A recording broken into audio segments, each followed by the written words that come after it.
Hello students. तो बच्चों आज का क्लास स्टार्ट करें। हमारा फिलहाल जो टॉपिक है बच्चों लिक्विडेशंस, एंड मैंने आप लोगों को अभी तक लिक्विडेशन का जो बैकग्राउंड जितनी भी आपको फ्रॉम द बिगिनिंग पॉइंट बच्चों फंडामेंटल थ्योरी से लेके आपको लास्ट क्लास में आपको list A B C D E F G H तक पढ़ाया था।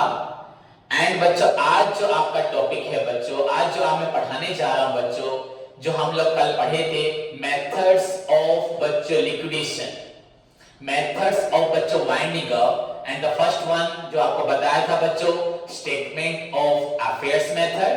एंड बच्चों your second one is your liquidator's final statement of account. So बच्चों so far as your procedure is concerned related to statement of affairs method, the first method, one type of बच्चों settlement of affairs, उसकी जो procedures थे I dictated in the last class along with the बच्चों lists A B C D E F G H. Now बच्चों आज मैं आपको format या specimen of your statements of affairs method पढ़ाने जा रहा हूं। So let's start बच्चों।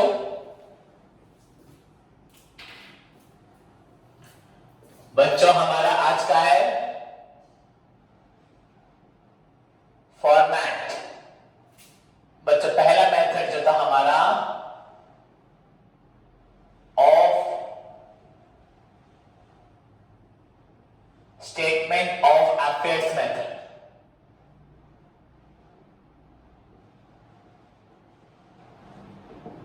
बच्चों format of your statement of affairs method ये आपका क्लियर स्टूडेंट्स।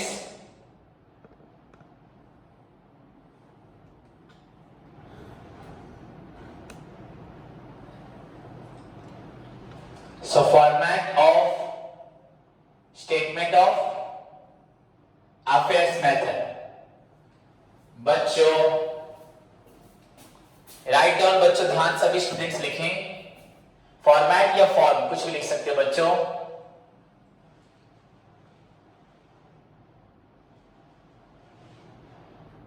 बच्चों form of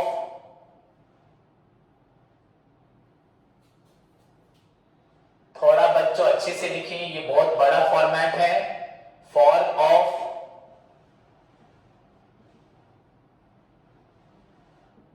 statement of affairs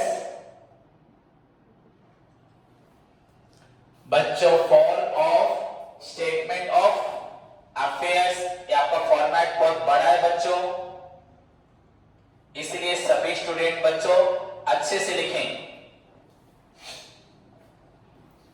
okay तो यहां हम क्या लिखेंगे बच्चों हेडिंग में statement of affairs of bracket में बच्चों name of the company, then as on बच्चों आपका जो भी डेट होगा यू नीड टू राइट बच्चों एज ऑन आपका जो भी डेट होगा लिक्विडेशन, जिस दिन आपका स्टेटमेंट ऑफ अफेयर का सेटलमेंट हो रहा है उस डेट को लिखना है एज ऑन बच्चों आपका डेट ऑफ लिक्विडेशन। सभी स्टूडेंट पूरे ध्यान से फॉर्मेट बनाएं। इसका कोई स्पेसिफिक फॉर्मेट नहीं है इस मेथड का, जस्ट बच्चों ये एक तरह से एक सेटलमेंट हो रहा है। सो बच्चों में यहां पे देखो पूरा अपने कॉपी में लेफ्ट से राइट तक अपने कॉपी में आप लोगों को पूरी तरह से कवर कर लेना है लेफ्ट से राइट तक। ओके स्टूडेंट पूरी तरह से इट्स ए बिग फॉर्मेट बच्चों। आज तक आप जितने भी फॉर्मेट पढ़े हैं ये फॉर्मेट आपका सभी से बच्चों बड़ा फॉर्मेट बनेगा।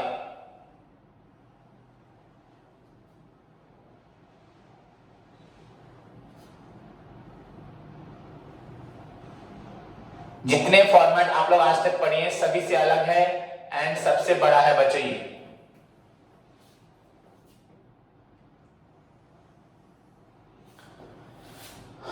बच्चों यहां हेडिंग कुछ देने की जरूरत नहीं, पर मैं लिख देता हूं पर्टिकुलर्स। देन दिस साइड बच्चों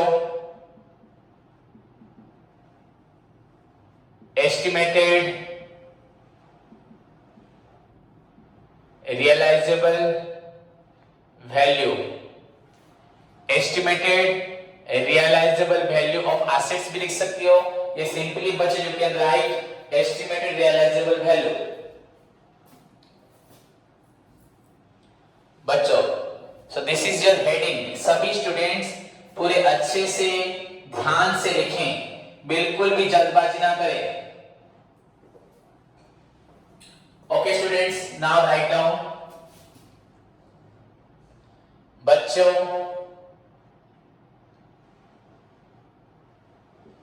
assets not specifically, 1 minute, एक सेकेंड बच्चों ध्यान से लिखो। assets not specifically, सभी स्टूडेंट्स मुझे देखें, देन वेट करके लिखें, जल्दबाजी ना करें। मैंने आपको बताया ये फॉर्मेट कंप्लीटली बच्चों डिफरेंट फॉर्मेट है जो आज तक आपने पढ़ा है। एक तरह से सेटलमेंट हो रहा है बच्चों, एसेट्स नॉट स्पेसिफिकली प्लेस्ड।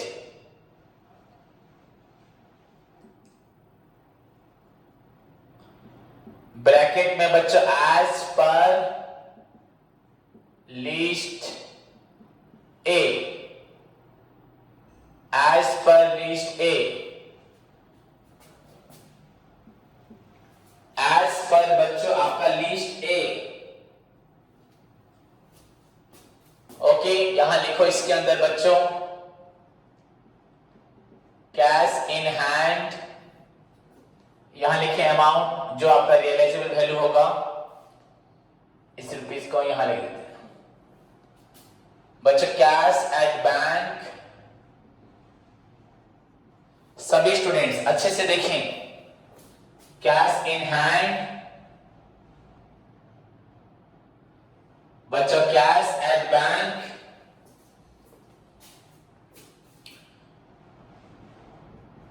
बच्चों मार्केटेबल,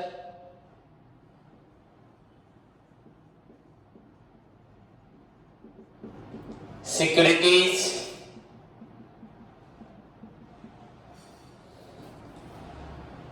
बच्चों आपका सन्ड्री डेप्टर्स,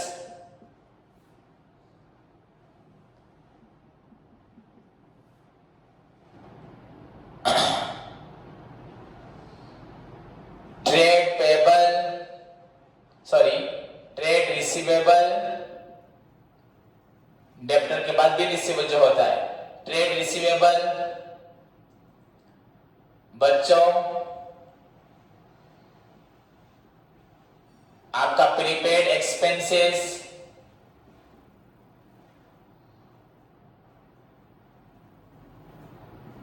आपका सभी एसेट, एक्रूड इनकम्स,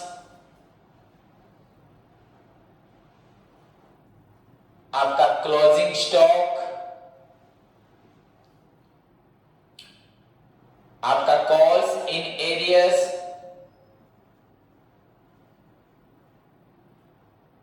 या बच्चों उसे बोलते हैं अनपेड कॉल्स, जो अभी तक पेड नहीं हुई, अनपेड कॉल्स, अनपेड बच्चों कॉल्स।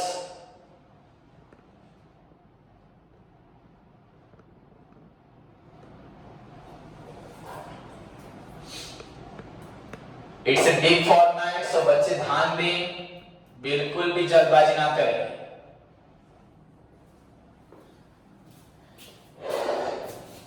बच्चे कुछ भी हो, आपने किसी को short terms loans and advance दिया है,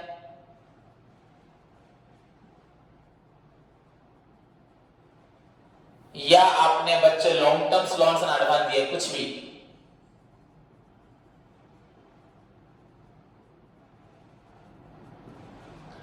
आपने किसी को लोन से एडवांसेस दिया है बच्चों, given not taken. Okay. And बच्चों और भी जो होगा ईटीसी जो भी हो सकता है। उसका फिक्स्ड एसेट में बच्चों आपका लैंड एंड बिल्डिंग, इन सभी को बच्चों यहां लिख सकते हैं आप लोग अमाउंट।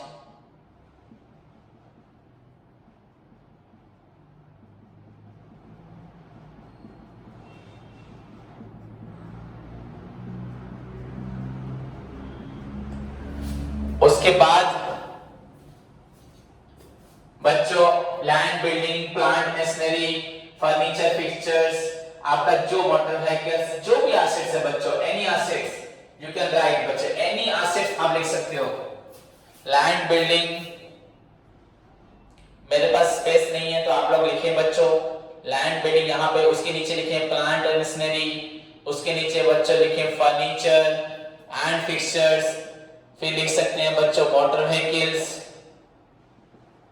सभी स्टूडेंट्स अच्छे से लिखें इन्वेस्टमेंट्स,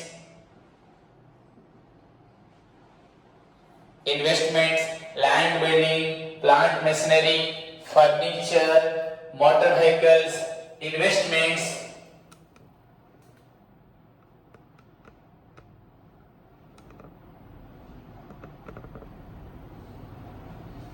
ओके स्टूडेंट्स, जितनी भी एसेट्स है आपका, जो भी एसेट्स है बच्चों, हर चीज ऐसा कुछ छोड़ना नहीं आपको।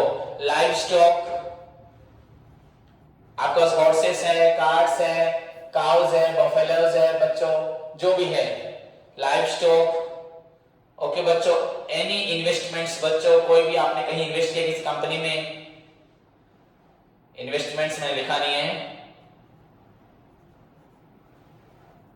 आपने कहीं पैसा इन्वेस्ट किया, इन्वेस्टमेंट्स कुछ भी हो बच्चों, you can right here. Work in progress बच्चों, ये तो यहाँ पे आ जाता है आपका क्लोजिंग स्टॉक के साथ, यहाँ लिख देते बच्चों के वर्क इन प्रोग्रेस। ओके, ये तो फिक्स्ड एसेट सब आ जा रहा है तो मैं यहीं पे इंक्लूड कर दे रहा हूं। क्लोजिंग स्टॉक, फिर वर्क इन प्रोग्रेस।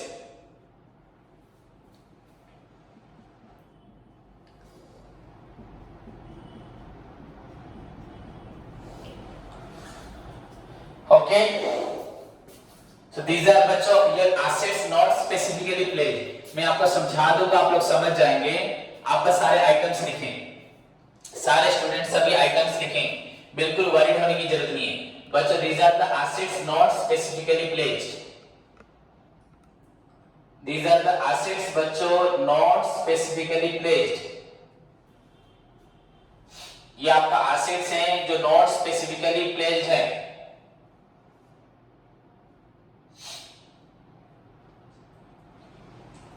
क्लियर है बच्चों? देखो यहां पे आप लोगों को सोचना नहीं है सर, आप बच्चों बोलोगे सर क्या आपने लिखा है, सारी एसेट्स तो आपने लिख दिया। मैंने बोला हाँ सब कुछ, कोई भी एसेट्स हो बच्चों, एनी एसेट्स आपको यहां पे लिख देना है, कोई भी एसेट हो, हर चीज। बस कोई एसेट अगर आपने किसी को मॉर्गेज दिया हुआ है, अगर आपने किसी एसेट्स का मॉर्गेज दिया हुआ है, मैं और भी इरेज कर रहा हूं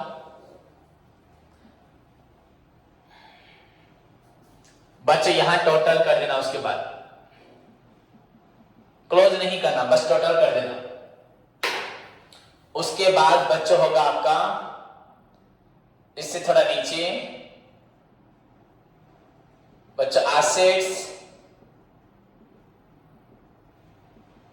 स्पेसिफिकली प्लेज्ड, आप समझ जाएंगे अभी। देखिए this is your as per list B, as per list B,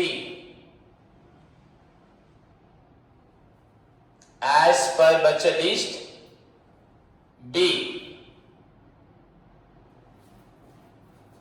as per list B। Okay बच्चों, अब देखो बच्चों एनी एसेट, मैंने आपको बोला कोई भी एसेट आपको यहां लिखना है। बस सपोज मैंने एक प्लांट एंड मशीनरी मेरे पास है, इसको मैंने क्रेडिटर को दिया है, क्रेडिटर को दिया है, एक या दो 10 25 को भी हो। हाँ, उन क्रेडिटर से मैंने बच्चों उनको ये प्लांट मशीनरी दिया, इस प्लांट मशीनरी का वैल्यू है बच्चों 1 लाख। एंड क्रेडिटर से मैंने लोन लिया बच्चों सपोज 20,000। मेरी बात को सभी स्टूडेंट सुने, सपोज मेरे पास एक प्लांट मशीनरी है उसको मैंने एक क्रेडिटर को दिया है, उस प्लांट का वैल्यू बच्चों 1 लाख एंड मैंने उससे लोन लिया है, उससे सामान खरीदा है बच्चों 20,000 का। तो ये है बच्चों, इसको बोलते हैं प्लेज्ड। ये मैंने गिरवी रखा है। यहां पे बच्चों देखो लिक्विडेशन मतलब क्या है बच्चों, लिक्विडेशन मतलब आपका कंपनी वाइंडिंग अप होना, कंपनी बंद होना। जैसे कि बच्चों company is created by law, तो company comes to an end बच्चों आल्सो बाय लॉ, तो तुम लोग खुद अपनी मर्जी से बंद नहीं कर सकते।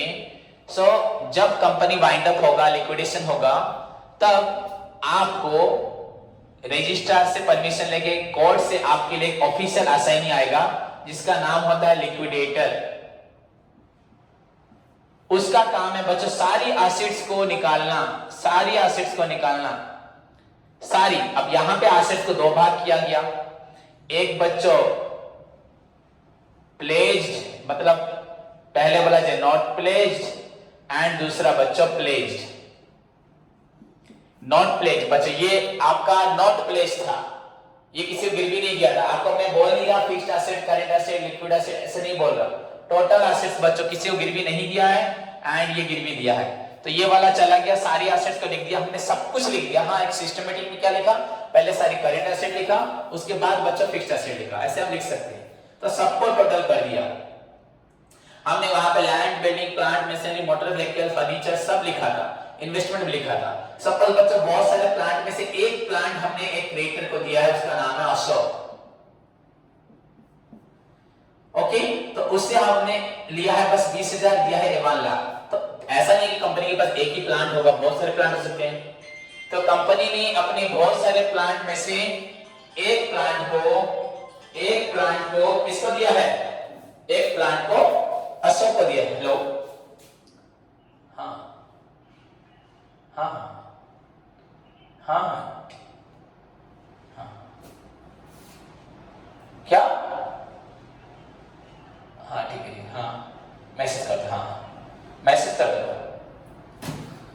तो बच्चों तो सारी एसेट्स को लिखा। अब यहां पे बच्चों एसेट स्पेसिफिकली प्लेस, हमारे पास 10 प्लांट मशीनरी हो सकती है, 10 फर्नीचर हो सकते हैं। तो एक प्लांट, एक मशीनरी या एक बिल्डिंग, कोई भी हमने एक चीज किसी को दिया है, एक को दे या 10 लोगों को दे, कोई प्रॉब्लम नहीं है। जिन एसेट्स को हमने दे के लोन लिया है उसको बोलते हैं प्लेस्ड। समझ में आया कि जिसको हम किसी को दे के लोन लेते हैं बच्चों, उसको बोलते हैं बच्चों asset specifically placed as per बच्चों लिस्ट बी। समझ में आया? तो आप यहां पे कैसे लिखोगे बच्चों, अपनी कॉपी में मेरे साथ लिखोगे ऐसे एग्जैक्टली, यहां थोड़ा स्पेस छोड़ना है, उसके बाद लिखना है बच्चों, पहले देख लीजिए फिर लिखना, नहीं तो सभी स्टूडेंट्स गलत करेंगे, सभी स्टूडेंट्स गलत करेंगे। एस्टिमेटेड रियलाइजेबल वैल्यू, ये एक तरह से मतलब सेटलमेंट हो रहा है बच्चों, सेटलमेंट हो रहा है। एस्टिमेट रियलाइजेबल वैल्यू बच्चों rupees, due to secured creditors rupees, deficiency as regards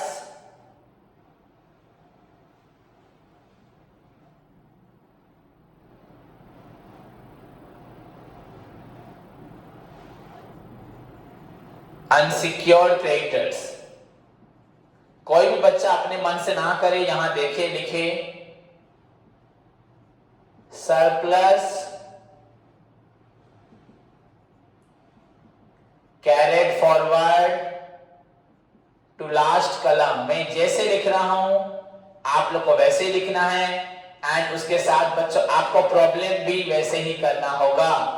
आप यहां पे अपना ब्रेन यूज नहीं कर सकते, मैं जैसे लिख रहा हूं आपको एग्जैक्टली बच्चों वैसे ही लिखना होगा, प्रॉब्लम भी वैसे ही करना होगा।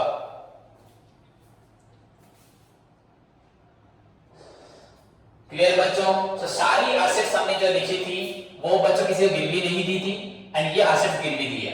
अब एग्जांपल बच्चों, सपोज बच्चों प्लांट मशीनरी, एक प्लांट मशीनरी हमने किसी को दिया है, सो मैंने यहां लिख दिया plant and machinery. Assets. Okay, यहां गैप है। तो बच्चों सोचो उस प्लांट मशीनरी का वैल्यू कितना है, 1 लाख। अभी बताया था मैंने, अभी मार्केट में वैल्यू है 1 लाख। पहले जो भी होगा छोड़ दो, मैंने देना है क्रेडिटर्स को कितना, 20,000, उससे उधार लिया 20,000। बच्चों हमने ऊपर एसेट्स लिखा था, cash in hand, cash at bank, आपका मार्केटेबल सिक्योरिटी हो, क्लोजिंग स्टॉक हो, डेब्टर्स हो, बिल्स रिसीवेबल हो, वर्क इन प्रोग्रेस हो, plant machinery, land, building, furniture, fixture, investments, calls in area, सब लिखा था, सब लिखा था। एंड बच्चों उन प्लांट में से भी लिखा था, सपोज और एक प्लांट था जिसको हमने अशोक को दिया था, एंड अशोक से लिया था बच्चों 20,000। सो ड्यू है 20,000 और हमारे एसेट्स जो उसके पास है वो वैल्यू है 1 लाख। तो डेफिशिएंसी तो नहीं हो रही। अशोक को हम 20,000 देके अपना एसेट्स ला सकते हैं, हमें कितना मिलेगा, 80,000, पूरा कंफर्म मिल जाएगा। तो बच्चों ये है हमारा सिक्योर क्रेडिटर है ये आदमी अशोक, क्योंकि उससे हमने पैसा लेते वक्त उसको हमने क्या दिया था, एसेट दिया था। तो 1 लाख रुपए का एसेट उसको दिया था, उससे बस लिया था 20,000। तो उससे अगर एडजस्टमेंट करेंगे तो वो हमें देगा 80,000। अगर एसेट्स को बेच के उसका पैसा देंगे तो हमें मिलेगा 80,000।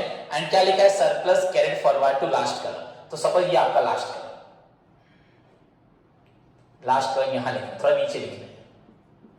बस ये आपका अमाउंट निकला था, कहां से निकला था, not specifically placed.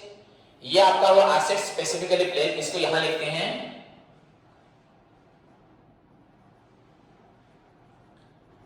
Estimated surplus from assets specifically placed, इसकी पूरा सीधा। ओके, नाउ बच्चों देखें, सभी स्टूडेंट सभी समझ जाएंगे, बहुत इंटरेस्टिंग पार्ट है बच्चों। ये सपोज आपका 2 लाख, 4 लाख, 5 लाख, 50 लाख जो भी लिखना होगा, 2 करोड़ लिखना होगा। ये नॉट प्लेज जो हमने जो एसेट्स को किसी को नहीं दिया था, एंड ये जो एसेट्स दिया था अशोक को, अशोक का अमाउंट सेटल करने के बाद हमें वहां से 80,000 मिला। जो एसेट्स हमारी है हमने किसी को नहीं दिया, वो है ये सब नॉट प्लेज। एंड जो एसेट्स किसी के पास था, सो इन दिस वे बच्चों सेटलमेंट के टाइम पे लिक्विडेशंस में, लिक्विडेशंस प्रोविजन में एसेट्स को बच्चों कैटेगराइज किया जाता है, not pledge, pledge, not pledge का वैल्यू एंड प्लेज जिसको सेटलमेंट करने के बाद का वैल्यू, दोनों को बच्चों प्लस करना है, दोनों को प्लस करना है। आपका नॉट प्लेज का वैल्यू एंड प्लेज का वैल्यू दोनों को निकाल के बच्चों प्लस करना है। तो आपका ये जो अमाउंट निकला, जो भी आपका निकलता है बच्चों, जो भी निकलता है, क्लियर बच्चों, ये पैसा किसी को मिलेगा, किसको मिलेगा, एस्टिमेटेड, ये तो पैसा बचा है, सरप्लस अवेलेबल फॉर, बच्चों पैसा है कंपनी के पास कि नहीं है, है पैसा, तो कंपनी को अभी सभी क्रेडिटर्स का पेमेंट देना है, सभी का। बच्चों जो पैसा निकला अब कंपनी वाइंड अप करना है, मतलब सारे क्रेडिटर्स का पैसा देना है, 1 आफ्टर 1, पहले किसको, सेकंड किसको, थर्ड किसको, फोर्थ किसको, फिफ्थ किसको, सिक्स्थ किसको। तो आपको लेकिन सबसे पहले तो मालूम पड़ चुका है बच्चों, सिक्योर्ड क्रेडिटर्स, इसको तो पहले पैसा मिल जाएगा, उसको तो अपने आप, उससे अगर जब हम एसेट्स लेके आएंगे अपना, जब हम उससे एसेट्स लेके आएंगे बच्चों, उसी वक्त उसको पेमेंट देके अपना एसेट्स लाना पड़ेगा। अब एक बच्चा सोचेगा सर अगर यहाँ पे लोन ज्यादा होता एंड एसेट्स बच्चों कम होता, तो बच्चों ऐसा सिचुएशंस भी कभी कभी आता है, बट यूजुअली रेयरली होता है, क्योंकि हम जब भी किसी से लोन लेते हैं तो बच्चों डेफिनेटली वो ज्यादा का मॉर्गेज रखेगा ना, एसेट्स कम देगा, बट समटाइम्स इंटरेस्ट होके वो आपका ज्यादा लोन हो सकता है, ऐसा सिचुएशन आ सकता है। तो उस सिचुएशन का भी मैं आपको बताऊंगा, पर अभी बताने से आप नहीं समझ पाएंगे, वो तो डेफिशिएंसी हो जाएगा। सपोज 20,000 का आपका वैल्यू एंड ड्यू है बच्चों 1 लाख, तो आपका डेफिशिएंसी 80,000 एंड सरप्लस नील, यहाँ पे nil and this plus nil is equal to जो भी आपका ये होगा, ये वाला अमाउंट, ये आपका कुछ नहीं होगा। हाँ ये 80,000 आपका यहाँ पे हो सकता है डेफिशिएंसी, यहां नील, इन दोनों को प्लस करने से ये वाला अमाउंट ही होगा और ये वाला कुछ नहीं होगा, एंड इसको यहीं पे क्रॉस करना है बस। देन इसको क्या करना है, वो मैं आपको बताऊंगा। क्लियर बच्चों? तो वैसा भी हम प्रैक्टिकल प्रॉब्लम करेंगे। सो किसी को सोचने की जरूरत नहीं है। सो बच्चों एस्टिमेटेड सरप्लस अवेलेबल फॉर, पहले किसको देते हैं बच्चों? Preferential creditors. बच्चों उसके बाद डिवेंचर होल्डर्स। बच्चों डिवेंचर होल्डर्स, बच्चों debenture holders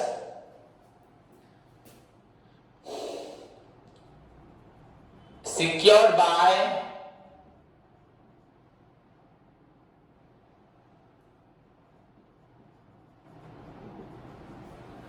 floating charges, comma unsecured creditors। बच्चों estimated surplus available for preferential creditors, debenture holders, secured by floating charge, unsecured creditors।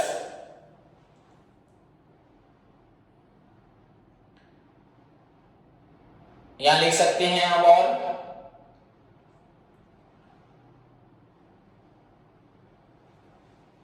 And लिख दो comma share holders. Okay and share holders लिख दो बच्चों, and share holders.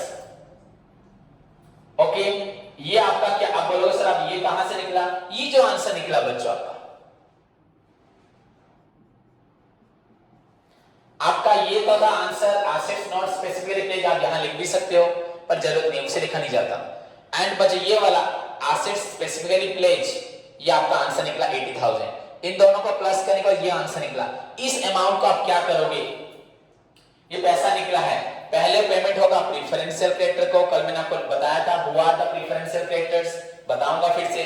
उसके बाद बच्चों debenture holder, पहले पेमेंट इसको, सेकंड डिवेंचर होल्डर को, थर्ड बच्चों क्रेडिट अनसिक्योर्ड क्रेडिटर्स को, एंड फोर्थ में बच्चों शेयर होल्डर्स को। अगर आप देखना चाहोगे तो मैं फिर से बताता हूं बच्चों, आपका नॉट प्लेज प्लस प्लेज से जो पैसा मिला, इस पैसे से पहला पेमेंट किसको बचे? यही क्या आपका पेमेंट हो गया किसको? पहले सिक्योर्ड क्रेडिटर्स। बच्चों इससे एसेट्स निकालते वक्त ही पेमेंट हो जाएगा उसको 20,000। उसके बाद बच्चों पेमेंट, ये first one, second preferential creditors. बच्चों मैं प्रेफरेंशियल होल्डर नहीं बोल रहा, मैं प्रेफरेंशियल होल्डर नहीं बोल रहा, प्रेफरेंशियल क्रेडिटर्स बोल रहा हूं। बच्चों सपोज आपने इलेक्ट्रिक बिल नहीं दिया, टेलीफोन बिल नहीं दिया, छोड़ो आपने टैक्स नहीं दिया, आप प्रॉफिट करने के बाद सबसे पहले आपको पेमेंट किसको देना होता है? आप याद कीजिए, आपके प्रॉफिट से आपको टैक्सेस देने होते हैं, ये सब आपने नहीं दिया। ये इन लोगों का दुनिया में सबसे पहला अधिकार है, आपको इनको पेमेंट करना पड़ेगा। प्रेफरेंशियल क्रेडिटर्स, बहुत सारे पॉइंट्स मैंने वहां लिखा है, who are the preferential creditors. So इनको पेमेंट देने के बाद आप लिस्ट पढ़े उसको, पहले सिक्योर्ड क्रेडिटर तो अपने आप पेमेंट हो जाएगा, देन प्रेफरेंशियल क्रेडिटर, थर्ड बच्चों होता है डिवेंचर्स। कोई डिवेंचर पहला नहीं होता, सबसे पहले जो जिसको मॉर्गेज दिया हुआ है, अगर डिवेंचर को मॉर्गेज दिया होगा तो डिवेंचर कहां आ जाएगा? कोई जरूरत नहीं, जो भी सिक्योर्ड है। उसके बाद बच्चों अनसिक्योर्ड, बच्चों अनसिक्योर्ड में जितने आपके sundry creditors, bills payable, outstanding advances, जो भी आपका सब होगा बच्चों, overdraft, sundry debtor, sundry creditor, bills payable, overdraft, short term loans, outstanding, ये सब बच्चों आपका अनसिक्योर्ड पेमेंट। बच्चों secured creditors, preferential creditor, debenture, unsecured, इन चारों को देने के बाद अगर पैसा बचा, प्रेफरेंशियल होल्डर, फिर बचा इक्विटी शेयर होल्डर, उसके बाद जैसे पुराने जमाने में थे deferred share holder, members, owners बच्चों, आजकल तो वो इक्विटी में मर्ज हो गया तो उनको मिलेगा। इन दिस वे बच्चों आपका जो पैसा होगा उससे वन आफ्टर वन सबको पेमेंट मिलेगा। सभी स्टूडेंट देखें, नॉट प्लेज एंड प्लेज से आपको जो पैसा मिलेगा उसको हम कैसे पेमेंट करेंगे? Secured creditors, preferential creditors, debenture holders, then unsecured creditor, उसके बाद अगर पैसा बचा तो preference share, then equity share, then अगर कोई मेंबर्स या कंट्रीब्यूटरीज होंगे उनको पैसा मिलेगा। Clear students? तो ये मैंने जो यहाँ पे लिखा है बच्चों, एस्टिमेटेड सरप्लस अवेलेबल फॉर इनलिंग लॉ के लिए, पहले इसके लिए, इसके लिए, इसके लिए, इसके लिए, देन आपका शेयर होल्डर्स, क्योंकि आप सिक्योर कैपिटल का पेमेंट तो ऊपर ही दे चुके हैं। क्लियर बच्चों? तो फॉर्मेट आपको ऐसे ही लिखना, अभी भी बहुत बड़ा फॉर्मेट है, सो कोई भी स्किप ना करे, इधर उधर ध्यान ना दे। तो इसको इरेज करता हूं बच्चों।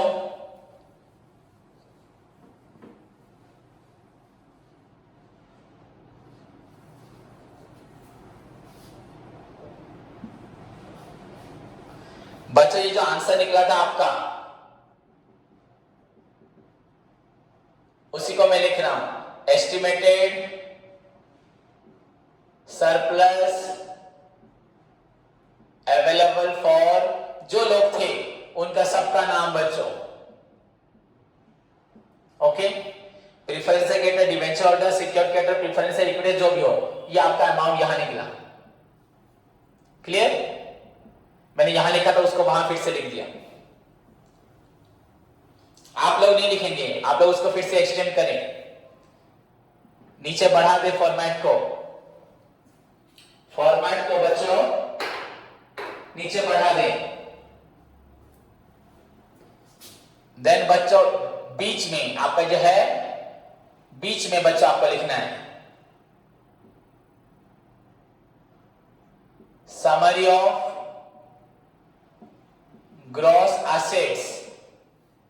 बच्चों मिडिल में, बच्चों का मिडिल में लिखना है समरी ऑफ ग्रॉस एसेट्स। यहां लिखना है बच्चों आपको अमाउंट इन रुपीज में। देखो मैं कैसे लिख रहा हूं, सभी स्टूडेंट देखें कैसे लिख रहा हूं।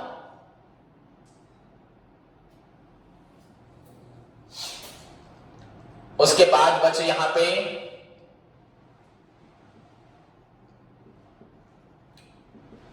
Gross realisable value of assets specifically placed.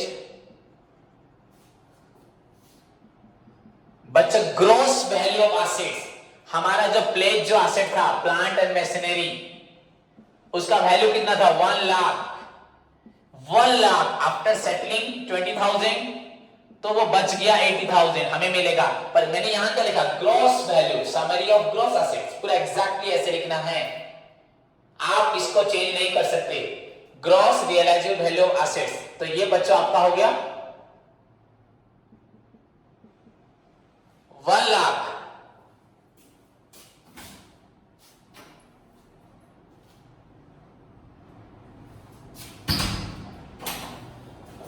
उसके बाद बच्चों अदर एसेट्स, अदर एसेट्स बच्चों यहां लिखोगे। अब आप सोच रहे सर क्या लिखनी है आप, कोई प्रॉब्लम नहीं बच्चों, ऊपर मैंने जो फॉर्मेट बनाया था पहले नॉट प्लेज, ये है other asset, not pledge 2 crore 10 lakh 20 lakh 50 lakh बोल रहा था, जो भी एसेट्स है बच्चों यहां लिखोगे। हम जब प्रॉब्लम करेंगे आप लोग को आइडिया हो जाएगा, फिर भी मैंने जो बोला है उसको याद करो, आपको समझ में आएगा। बच्चों जो भी नॉट प्लेज, पहले जो cash in hand, cash at bank सारा एसेट था, वही अदर एसेट्स। एंड बच्चों gross realisable value of assets, gross value जो प्लेस था, हमने अशोक को जो एसेट दिया था उसका एक्चुअल वैल्यू कितना था बच्चों? 1 लाख। एंड दिस वन बच्चों, इन दोनों को ऐड करें, क्लोज कर दें बच्चों, this is your gross assets. मतलब बच्चों आपका ग्रॉस एसेट्स कितना था, मैं आपको ये नहीं बता रहा कि आपने पेमेंट करने के बाद कितना बचा। आपका सपोज नॉट प्लेज एसेट था आपका 20 लाख, एंड ये आपका था 1 लाख, 1 लाख में से 80 बचा था 80,000, सो आपका टोटल एसेट हो रहा है 20 लाख 80,000। क्लियर बच्चों? ये आपका है पढ़ाई, सॉरी बच्चों सपोज सोचिए नॉट प्लेज आपका हुआ 20 लाख एंड प्लेज हुआ बच्चों, प्लेज से बचा था 1 लाख था, पैसा देने के बाद बचा था आपका 80, सो 80 बचा था, टोटल एसेट हुआ 20 लाख 80,000। बट मैं आपको ये नहीं बता रहा। दिस इज बच्चों heading summary of total asset. आपका टोटल एसेट कितना था 20 लाख प्लस बच्चों ये था आपका 1 लाख, आपका प्लांट था 1 लाख, सो टोटल आपका हुआ 21 लाख। सो आई एम टेलिंग यू बच्चों about the total asset, not about the payment करने के बाद क्या बचा। पेमेंट हाँ 20,000 अभी तक पेमेंट हुआ था, सिर्फ इसको पेमेंट हुआ था 20,000, उसके बाद यहां से 20,000 कम हो जाएगा। But I am not telling you about this. This is the point बच्चों, summary of gross asset. Summary of gross asset यहां पे अंडरलाइन भी कर सकते हो। सो ग्रॉस एसेट्स बच्चों, gross value assets, total value assets specifically placed, then other assets, दोनों को मिलाया बच्चों ग्रॉस एसेट्स। ओके, देन बच्चों यहां पे हेडिंग करोगे लायबिलिटीज।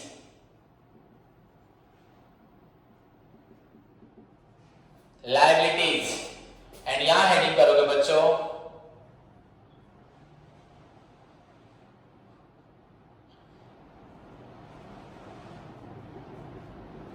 Gross liabilities. बच्चों लेफ्ट हैंड साइड में बीच में लायबिलिटीज एंड लेफ्ट में लिखो ग्रॉस लायबिलिटीज एंड उसके बाद यहां पे बच्चों इस तरह से और एक कलम बनाएंगे बच्चों। देख लीजिए बीच में लिखा लायबिलिटीज एंड लेफ्ट में लिखा ग्रॉस लायबिलिटी, उसके बाद फिर से मैंने एक कलम बनाया। क्लियर बच्चों, सभी स्टूडेंट्स को एक तरह से अच्छे से देखें एंड बच्चों आपको बहुत आसान लगेगा। जो बच्चा सुनेगा मुझे कल फिर मैं इसके बारे में बताऊंगा, देन प्रॉब्लम स्टार्ट करूंगा एंड प्रीवियसली सारी बातों को भी इसी में बच्चों, वो जो सारी थ्योरी है सब इसी से जुड़ा है, उसको समझना है, इसको भी समझना, इसको समझ गए उसको भी समझ जाओ, सब सेम है। तो अगेन मैं इसको इरेज करता हूं।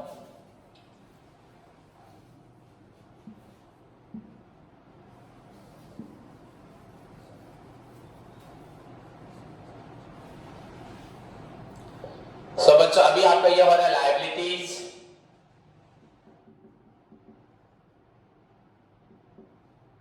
एंड ये आपका हो रहा है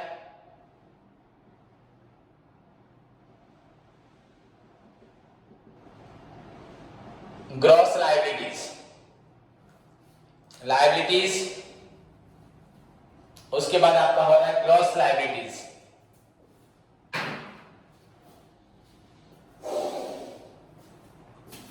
सो बच्चों आप सभी को शायद दिख भी रहा है, ऐसा फॉर्मेट आपने आज तक के अकाउंटिंग के कैरियर में अकाउंट्स पढ़ते हुए आपने इस तरह का फॉर्मेट नहीं पढ़ा होगा। कंप्लीटली बच्चों डिफरेंट फॉर्मेट आप लोगों के लिए, हमेशा नया भी पढ़ना भी चाहिए, नो प्रॉब्लम बच्चों, ठीक है। तो सभी को समझ में आया?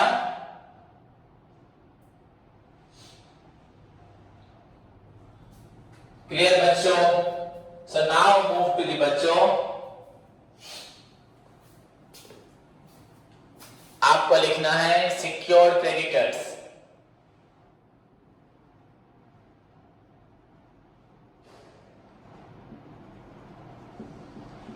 क्रेडिटर्स ब्रैकेट में बच्चों as per list B, amount लिखना है यहां पर। ये भी आपका अमाउंट है 20,000।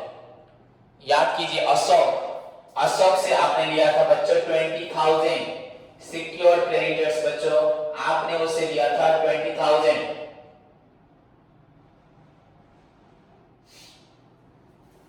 ठीक है, उसको यहां लिखा। यहां पे बच्चों ऑलरेडी अमाउंट तो कुछ होगा, एस्टिमेटेड वैल्यू। अभी जो किया था ग्रॉस एसेट्स वो अंदर था, उसको बाहर नहीं लिखना था, मैं दिखाया था। आपका ये निकला होगा, ये क्या होगा आपका 20 लाख सपोज था नॉट प्लेज एंड दूसरा एसेट था बच्चों 80,000 पेमेंट करने के बाद, तो ये 20 लाख 80,000 होगा। इस अमाउंट से ऑलरेडी ये 20,000 माइनस हो चुका है, इसको माइनस नहीं करना। देन बच्चों सिक्योर्ड क्रेडिटर के बाद पहले कौन आता है? प्रीफरेंशियल क्रेडिटर्स।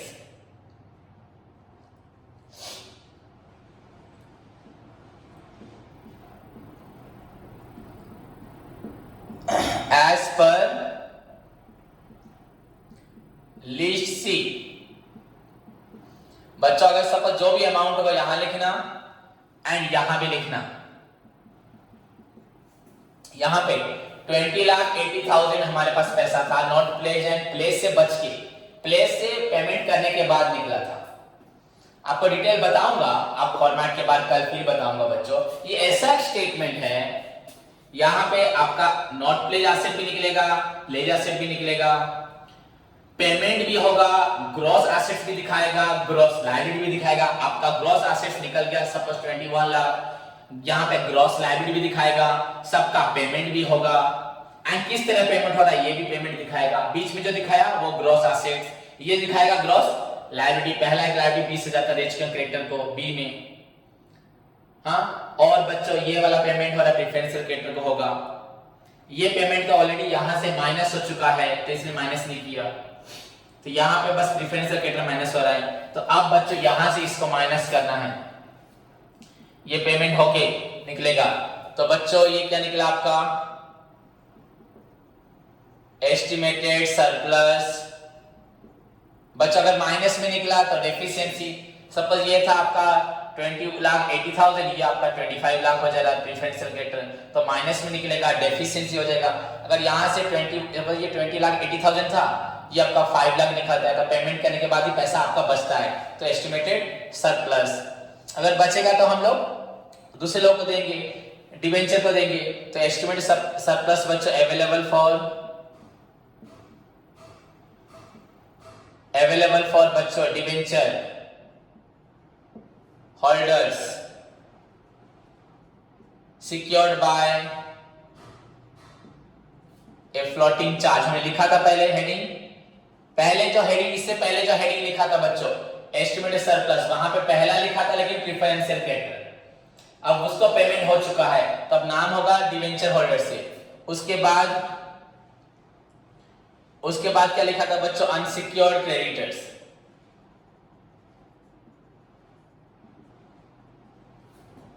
हो गया। एंड उसके बाद बच्चों शेयर होल्डर्स। ओके बच्चों, खत्म। तो ये पैसा बचा किसके लिए? डिवेंचर होल्डर्स के लिए, आपका अनसिक्योर्ड क्रेडिटर के लिए एंड शेयर होल्डर्स के लिए बच्चों पैसा बचा, चाहे प्रेफरेंशियल देन इक्विटी से उसके बाद जो भी होगा, ऐसे लिखा जाता है। अगर डेफिशिएंसी होगा तो एस्टिमेट डेफिशिएंसी बस लिख देना और कुछ नहीं। बट शॉर्टेज बच्चों किसको पैसा, तब डेफिशिएंसी हो तो किसको पैसा देना होगा? आपको पहले डिवेंचर होल्डर को एंड अनसिक्योर्ड क्रेडिटर, और शेयर होल्डर को पैसा नहीं मिलेगा। अगर पैसा नहीं है तो ओनर्स लोगों को पैसा मिलेगा ही नहीं, बस लायबिलिटी को चुकाने के लिए कुछ करना पड़ेगा। कैसे चुकाओगे पैसा नहीं है तो? अगर किसी से पैसा लेना होगा, कोई शेयर होल्डर बच्चों पार्टली पेड अप हैं, वो लोग कुछ पैसा नहीं दिए हमें, 10 रुपए का शेयर के लिए 8 रुपीज दिए हैं, या कोई रिजर्व कैपिटल है जो पैसा हमने अभी तक लिया नहीं है, तो उनसे पैसा लेके इनको दिया जाएगा। अगर नहीं है तो किसी को पैसा नहीं मिलेगा। पैसा नहीं है तो किसको मिलेगा? कंपनी बंद हो गई, डूब गई, बंद हो गई, पैसा जो बचा था हमने दिया सिक्योर्ड क्रेडिटर को, प्रेफरेंशियल क्रेडिटर को, अब पैसा ही नहीं है तो डिवेंचर होल्डर को नहीं मिलेगा। और अगर कुछ पैसा देने का कुछ चाहिए एंड कोई शेयर होल्डर्स ऐसे हैं जिनसे पैसा लेना है, तो कंपनी उनसे पैसा लेके इनको देगी, बस खत्म। अगर नहीं है तो देना ही नहीं है, किसी को नहीं मिलेगा, डिवेंचर को नहीं मिलेगा, इसको नहीं मिलेगा, इनको कहां मिलेगा? अगर इनसे पैसा लेने के बाद पैसा बचता है तो इसको देगी, फिर कुछ पैसा बचता है तो इसको देगी, नहीं बचता है तो नहीं बचता, एंड अगर बचता है तो इसको देने के बाद जो बचता है तो ये लेगा। तो इस तरह से पेमेंट होगा बच्चों। पर पैसा किसे लेना है? यहां किसी से अगर पार्टली पेड होगा, किसी से पैसा लेना होगा तो ले सकते, खत्म। देन बच्चों प्रेफरेंशियल क्रेडिटर के एज पर लिस्ट सी, उसके बाद क्या होगा आपका? डिवेंचर होल्डर्स बच्चों सिक्योर्ड बाय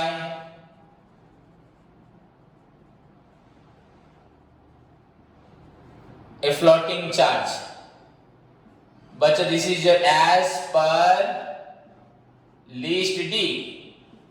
अब डिवेंचर होल्डर का अमाउंट यहां लिखोगे एंड इस अमाउंट को बच्चों यहां भी लिखोगे। ये तो आपका सेटलमेंट हो रहा है, ये जो है स्टेटमेंट ऑफ अफेयर, अफेयर बच्चों, settlement of affair, one type of statement of affair बच्चों।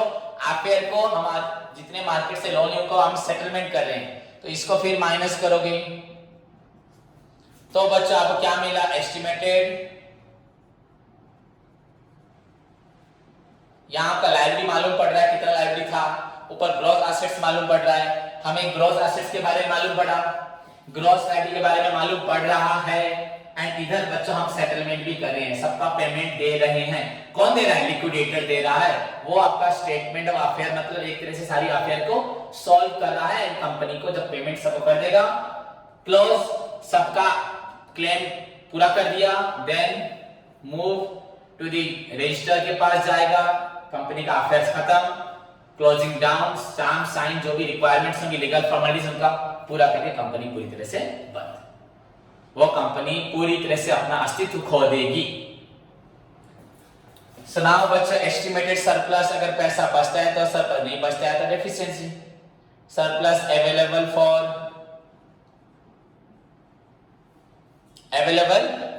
फॉर आपका अनसिक्योर्ड क्रेडिटर्स एंड बच्चों लिख देता हूं मैं शेयर होल्डर्स।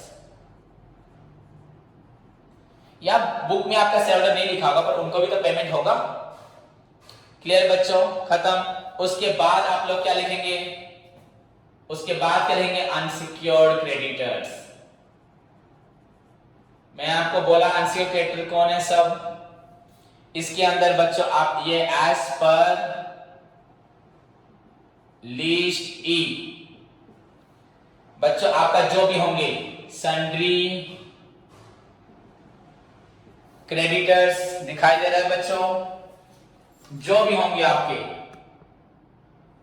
सन्ड्री क्रेडिटर्स, आपका बिल्स पेबल, ओवरड्राफ्ट, ये सारे अमाउंट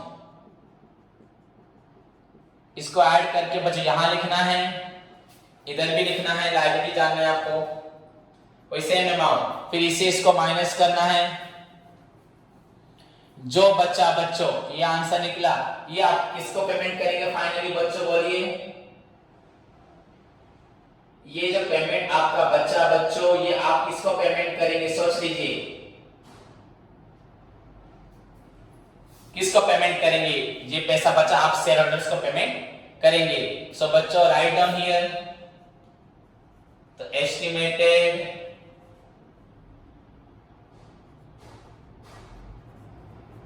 सरप्लस और डेफिशिएंसी। बच्चों अगर पैसा बचेगा तो सरप्लस, अगर पैसा नहीं बचेगा तो डेफिशिएंसी। एस्टिमेटेड बच्चों सरप्लस और डेफिशिएंसी एज रिगार्ड्स, बच्चों लिख सकते हैं अवेलेबल फॉर, लिख सकते हैं प्रेफरेंस से, लिक्विडिटी से लिख सकते हैं, या एज रिगार्ड्स मतलब उनसे बच के मिला, एज रिगार्ड्स बच्चों अनसिक्योर्ड क्रेडिटर्स, इसका मतलब उनको पेमेंट होने के बाद हमें पैसा मिला बच्चों, एस्टिमेटेड सरप्लस बच्चों आपका एज रिगार्ड्स क्रेडिटर्स, अनसिक्योर्ड नहीं, एज रिगार्ड्स बच्चों क्रेडिटर्स पर लिखो, सारे क्रेडिटर्स बच्चों सबको पेमेंट करने के बाद पैसा बचा, एस्टिमेटेड सरप्लस और डेफिशिएंसी एज रिगार्ड सबको पेमेंट करेगा, ये बचा। एंड बच्चों ये जो आपका पैसा बचा, ये पैसा इज इक्वल टू बच्चों हमारा जो ग्रॉस एसेट्स होगा, एंड बच्चों ये साइड जो आपका बन रहा है 1 2 3 4 जो पेमेंट हुआ आपका, secured creditor, preferential creditor, debenture order, then आपका अनसिक्योर्ड क्रेडिटर, ये चारों इन टोटल अगर इसको टोटल करोगे आप, ये जो आंसर निकले ग्रॉस लायबिलिटी, आपका ऊपर हुआ था gross assets minus gross liabilities. बच्चों ध्यान से देखें, हम यहां पे सेटलमेंट कर करके आ रहे हैं, पर हमारे पास एक जगह इंफॉर्मेशन था about the gross assets and this is the information about the बच्चों ग्रॉस लायबिलिटीज। इन दोनों को माइनस करके जो निकलेगा बच्चों ये आंसर वही सेम होगा, ये आंसर वही होगा। यहाँ पे ग्रॉस लायबिलिटी ऊपर बीच में, ग्रॉस एसेट, उन दोनों को माइनस करने से जो आंसर होगा, ये आंसर बच्चों आपका हमेशा सेम होगा। तो लिखा है बच्चों एस्टिमेटेड सरप्लस और डेफिशिएंसी एज रिगार्ड्स क्रेडिटर्स, यहां लिखना है बीइंग द डिफरेंस, ये आपका है the difference between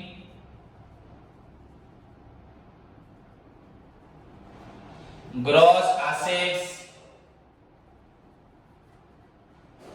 and gross liabilities,